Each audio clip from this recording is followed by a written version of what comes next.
कस्तो प्रेम गर्नुभयो? कस्तो प्रेम गर्नुभयो? यस्तो प्रेम गर्नुभयो भनेको चाहिँ विदाउट मेजरमेन्ट, नाप बिनाको प्रेम गर्नुभयो।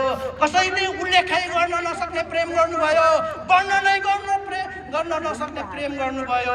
उहाँले आफ्नो एकलौटे पुत्र बलिदान हुनको निम्ति दिनुभयो, जो प्रभु येशू ख्रीष्ट हुनुहुन्छ। उहाँमाथि विश्वास गर्ने सबैले अनन्त जीवन पाउन्, कोही नाश नहुन्, अनन्त जीवन पाउन्। के जीवन पाउन रे?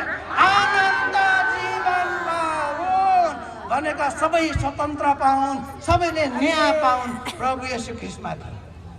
यो चाहिँ प्रभु येशू ख्रीष्ट। यशाया पुस्तक हाम्रो धर्मशास्त्रमा भनेका छन्, मेरा दासहरू, मेरा प्रजाहरू, मेरा मानिसहरू दास भए, अन्यायमा परे, तर तिनीहरूले न्यायको निम्ति आफ्नो परमेश्वरलाई प्रार्थना गरे र परमप्रभुले तिनीहरूको प्रार्थना सुन्नुभयो र तिनीहरूलाई न्याय दिनुभयो, तिनीहरूलाई न्याय दिनुभयो।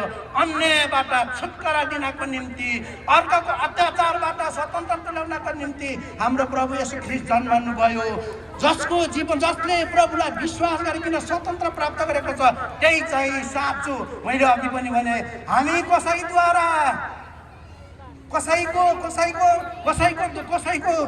पैसाद्वारा किनेका व्यक्ति होइनौँ, सुन र चाँदीबाट किनेका व्यक्तिहरू होइनौँ, कसैको लोभ लालसाबाट किनेका व्यक्तिहरू होइनौँ, तर प्रभु येशू ख्रीष्टको रगतबाट किनिएका पवित्र जनहरू हौँ र न्याय प्राप्त गरेका जनहरू हौँ। हालेलुया, हालेलुया।